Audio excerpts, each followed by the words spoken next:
Stefan Diggs told Fox 5 DC on camera that coming home to play 40 minutes from where he grew up is 100% on the table, and with training camp 2 weeks out, one of the best receivers left on the market still doesn't have a team. Per Adam Schefter of ESPN, the NFL already closed its investigation with no discipline, but there's one detail from that process still splitting opinions in the DMV, and I'll get into that in a minute. While Washington's flirting with adding a legend to the offense, the league just handed a receipt to another one they already let walk. Bobby Wagner landed at 81 on the NFL Top 100, voted on by the players who actually lined up against him, and that respect is dropping right when he's no longer wearing burgundy and gold. Stick around, because I'm about to show you the exact number that explains why they let him go, and why that bet could still blow up in their face. And to close it out, while Katron Allen's basically already locked a spot on the 53-man roster, there's another Ashburn guy fighting for his literal career in a room stacked with big money signings, and his story's gonna hit different. Raise hail.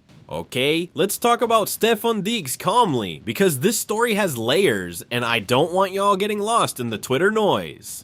Let's start with the simplest, most uncomfortable fact of all. We are 2 weeks out from training camp, and one of the best receivers available on the market still doesn't have a team. That alone tells me something isn't adding up, because we are not talking about a washed-up player here. We're talking about a guy who, last season with the Patriots, caught 85 passes for over 1,000 yards and 4 touchdowns. He was Drake May's #1 weapon.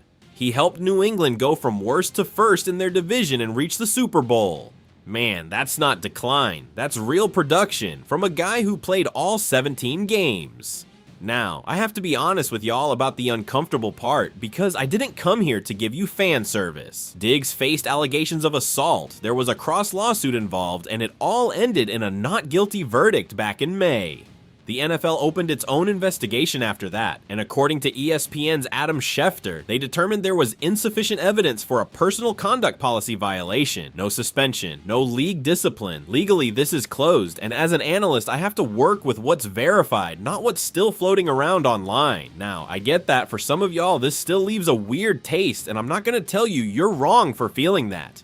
But my job here is to separate the legal fact from the personal feeling, and the legal fact is no team has a roadblock to signing him. And here's the part that actually gets me genuinely hyped. Diggs is from Gaithersburg, Maryland, 40 minutes from Northwest Stadium. He played his college ball at Maryland, and when Fox 5 DC asked him straight up if he'd thought about it, they didn't get the generic PR response. He told them, word for word, 100%. That's one of the first things I thought about, like, damn, if I wanted to come back and play for my hometown team. And then the line, I think, is the most revealing in this whole story. We're not ruling it out. That's not something a guy says with the door closed. That's someone waiting on the right call. On the Patriots side, Mike Vrabel made it pretty clear a reunion there is basically off the table.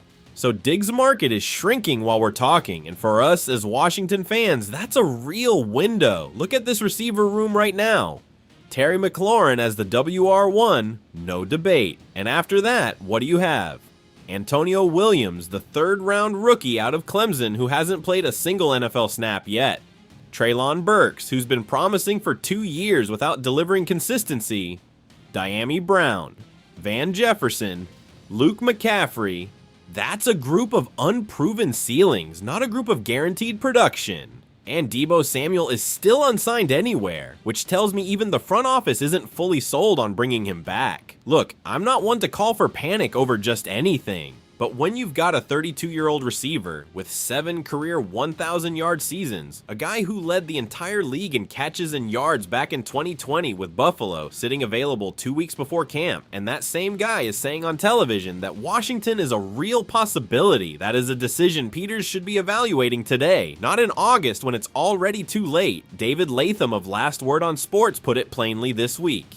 Between Diggs and Brandon Ayuk, Diggs is the more logical move, period. Ayuk hasn't played a game since week 7 of 2024, and in that shortened season, he barely had 25 catches and 374 yards before the injury ended his year.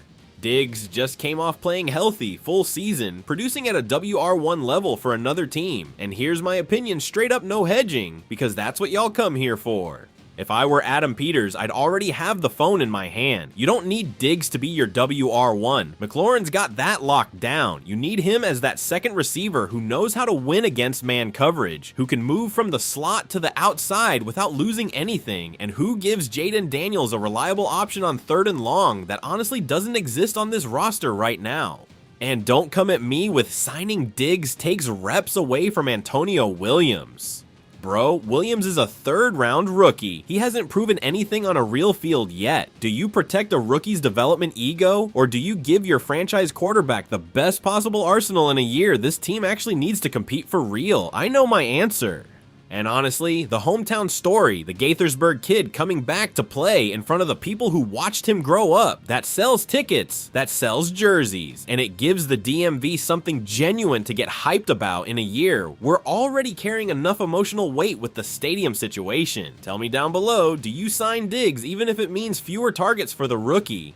Okay, bro, but hold on, because what's coming next actually puts me in a real conflict I want to share with you exactly how I feel it. Today's news, Bobby Wagner landed at number 81 on the 2026 NFL Top 100. And this isn't some ranking put together by desk analysts or an algorithm. This gets voted by the actual players in the league. The guys who had to line up across from Wagner on a random Sunday, those are the ones saying this man is still one of the top 100 players in football. And here's the full irony that has me writing this with my teeth clenched. Washington doesn't have him anymore. Let's get into the numbers, because I need y'all to understand the real scale of what we lost. In 2025, Wagner posted 162 tackles, 8 for loss, 4.5 sacks, 2 interceptions, and 4 forced fumbles. He played nearly every meaningful defensive snap the entire season. That's not role player production, and it's not late career veteran filler. That's a defensive anchor, playing basically every down at 36 years old when most linebackers from his draft class are already watching the league from a TV studio. But, and this but matters a lot because I didn't come here to give anybody a blind tribute, his Pro Football Focus coverage grade was a brutal 51.1. That number is real, and honestly it explains a big part of why Washington decided to go a different direction.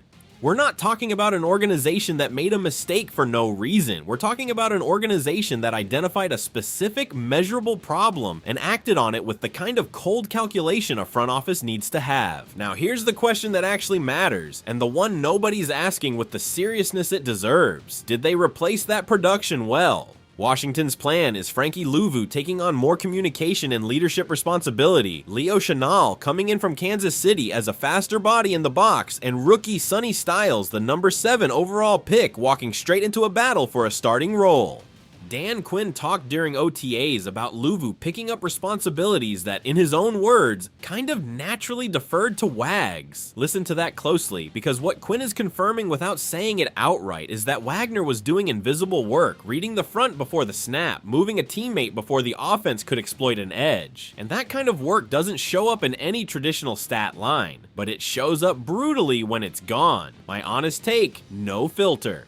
I get the bet, and I actually respect it as a front office decision. Speed helps, and this defense desperately needed more of it, but betting on pure speed over proven veteran communication is a real risk, not a guaranteed upgrade, and anybody telling you otherwise is selling you something. If Sonny Styles arrives with veteran-level pre-snap maturity from day one, this bet looks brilliant in hindsight, and we all forget this paragraph ever existed. But if not, and the same problems from last season start creeping back in, loose assignments, a linebacker late over the top, a short gain turning into an explosive play because of a communication breakdown, Bobby Wagner's name is coming right back into this conversation, and this time with a whole lot more weight behind it.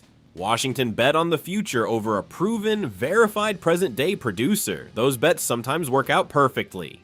And sometimes they blow up in your face in October when it's already too late to fix it mid-season. And to close it out, this is wild because this is the story that perfectly sums up how a roster works when a front office is actually building with intention, not just guessing. While one guy is walking in with all the confidence in the world, another one is straight up running out of oxygen. Let's start with the good one. Katron Allen, the 6th round running back out of Penn State, has, according to Hogs Haven's Standig, probably 99% odds of making the 53-man roster. And honestly, that doesn't surprise me one bit, and let me give y'all the real context why. Under Adam Peters and Dan Quinn, Washington has selected 20 players across 3 separate drafts. All 20 made the initial 53-man roster in their rookie season, all 20, and only one, Dominique Hampton, is no longer with the team.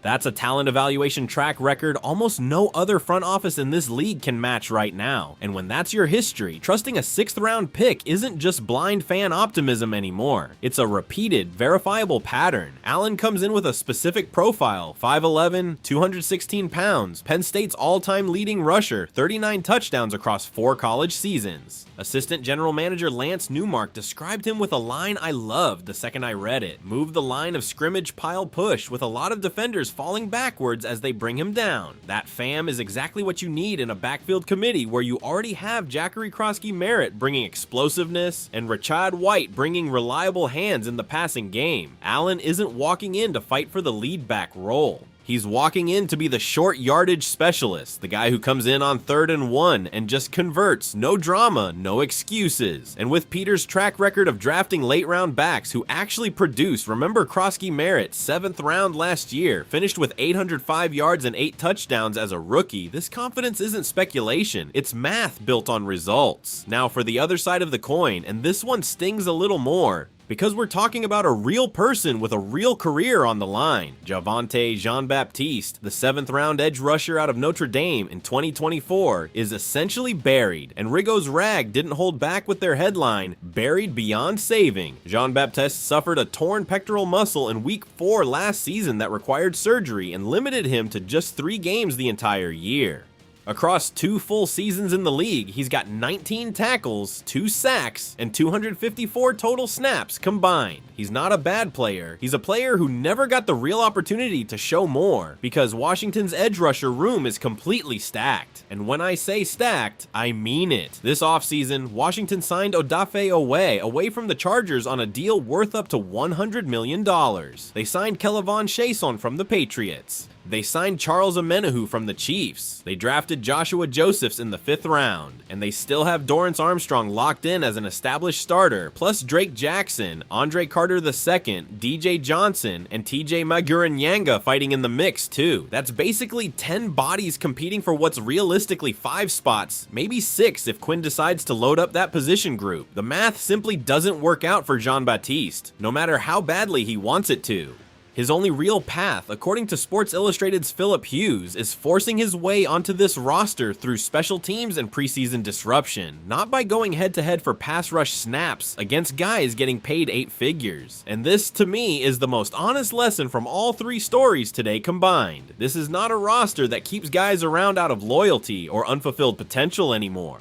Adam Peters built so much depth that there's now real competition even for the last spots on this roster. And while that hurts for a guy like Jean-Baptiste, who already fought through a serious injury and is still grinding, that is exactly the kind of problem a franchise wants to have. I'll take too many good bodies fighting over too few spots any single day over empty spots with nobody trustworthy to fill them. That's what separates a roster built with patience from one thrown together in a rush.